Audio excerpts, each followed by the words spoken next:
हावड़ा में जैसे जैसे चुनाव नजदीक आ रहा है, गर्मी का ताप भी बढ़ता जा रहा है। आज हावड़ा का तापमात्रा 43 डिग्री और इसी में सभी राजनीतिक पार्टियों ने भी आज नामांकन दाखिल किया। बीजेपी के तरफ से रथीन चक्रवर्ती, टीएमसी कांग्रेस के तरफ से प्रसून बैनर्जी और सर्व भारतीय महासभा के तरफ से राजेश कुमार प्रसाद ने आज हावड़ा में नामांकन दाखिल। आइए हम सभी लोग क्या कहा आपको सुनाता हूँ।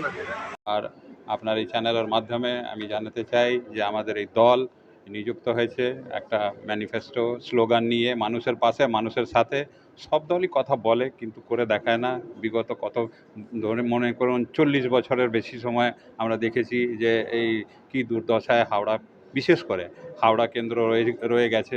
যার ফলে আমরা এটা মনে হলো যে আমাদের পার্টি খুব নতুন পার্টি, কিন্তু আমরা এই লড়াইতে নেমে পড়েছি। আর আশা করছি যে এই লড়াই যে আমাদের একটা, আপনি বলতে পারেন যে ইতিহাস একটা লিখবার মতন আমরা ক্ষমতা নিয়ে এসেছি। আর মানুষের পাশে দাঁড়িয়ে চেষ্টা করব এই ইতিহাসটাকে যেন এক ভালোভাবে একটা শব্দ দিতে পারি, ভালোভাবে সেন্টেন্স দিতে পারি, আর মানুষ মাত্রের জীবনে কিছু একটা চেঞ্জ আপনি বলতে পারেন আনার চেষ্টা করতে পারি। ধন্যবাদ।